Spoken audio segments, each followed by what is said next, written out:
That night, all the members of the community raised their voices and wept aloud. All the Israelites grumbled against Moses and Aaron, and the whole assembly said to them, "If only we had died in Egypt, or in this wilderness. Why is the Lord bringing us to this land only to let us fall by the sword? Our wives and children will be taken as plunder. Wouldn't it be better for us to go back to Egypt?" And they said to each other, "We should choose a leader and go back to Egypt." Then Moses and Aaron fell face down in front of the whole Israelite assembly gathered there. Joshua son of Nun and Caleb son of Jephunneh, who were among those who had explored the land, tore their clothes and said to the entire Israelite assembly, "The land we passed through and explored is exceedingly good. If the Lord is pleased with us, he will lead us into that land, a land flowing with milk and honey, and will give it to us. Only do not rebel against the Lord. And do not be afraid of the people of the land, because we will devour them. Their protection is gone, but the Lord is with us. Do not be afraid of them." But the whole assembly talked about stoning them. Then the glory of the Lord appeared at the tent of meeting to all the Israelites. The Lord said to Moses, "How long will these people treat me with contempt? How long will they refuse to believe in me, in spite of all the signs I have performed among them? I will strike them down with a plague and destroy them, but I will make you into a nation greater and stronger than they." Moses said to the Lord, "Then the Egyptians will hear about it. By your power you brought these people up from among them, and they will tell the inhabitants of this land about it. They have already heard that you, Lord, are with these people, and that you, Lord, have been seen face to face, that your cloud stays over them, and that you go before them in a pillar of cloud by day and a pillar of fire by night.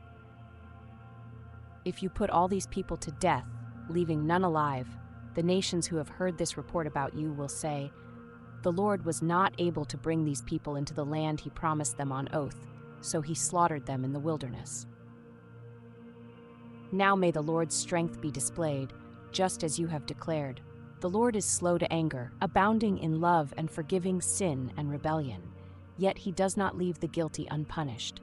He punishes the children for the sin of the parents to the third and fourth generation. In accordance with your great love, forgive the sin of these people, just as you have pardoned them from the time they left Egypt until now." The Lord replied, "I have forgiven them as you asked. Nevertheless, as surely as I live and as surely as the glory of the Lord fills the whole earth, not one of those who saw my glory and the signs I performed in Egypt and in the wilderness, but who disobeyed me and tested me 10 times, not one of them will ever see the land I promised on oath to their ancestors. No one who has treated me with contempt will ever see it. But because my servant Caleb has a different spirit and follows me wholeheartedly, I will bring him into the land he went to, and his descendants will inherit it. Since the Amalekites and the Canaanites are living in the valleys, turn back tomorrow and set out toward the desert along the route to the Red Sea." The Lord said to Moses and Aaron, "How long will this wicked community grumble against me? I have heard the complaints of these grumbling Israelites. So tell them, 'As surely as I live, declares the Lord, I will do to you the very thing I heard you say. In this wilderness your bodies will fall. Every one of you 20 years old or more who was counted in the census and who has grumbled against me. Not one of you will enter the land I swore with uplifted hand to make your home, except Caleb son of Jephunneh and Joshua son of Nun. As for your children that you said would be taken as plunder, I will bring them in to enjoy the land you have rejected.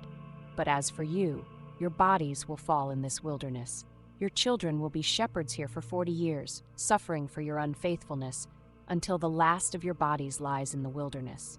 For 40 years, 1 year for each of the 40 days you explored the land, you will suffer for your sins and know what it is like to have me against you. I, the Lord, have spoken, and I will surely do these things to this whole wicked community which has banded together against me. They will meet their end in this wilderness.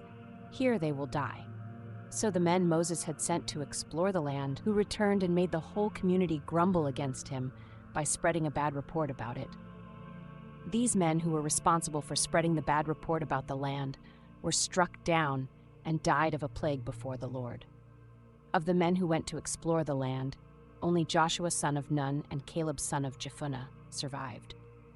When Moses reported this to all the Israelites, they mourned bitterly. Early the next morning, they set out for the highest point in the hill country, saying, "Now we are ready to go up to the land the Lord promised. Surely we have sinned." But Moses said, "Why are you disobeying the Lord's command? This will not succeed. Do not go up, because the Lord is not with you. You will be defeated by your enemies, for the Amalekites and the Canaanites will face you there. Because you have turned away from the Lord, he will not be with you, and you will fall by the sword." Nevertheless, in their presumption, they went up toward the highest point in the hill country, though neither Moses nor the ark of the Lord's covenant moved from the camp. Then the Amalekites and the Canaanites who lived in that hill country came down and attacked them, and beat them down all the way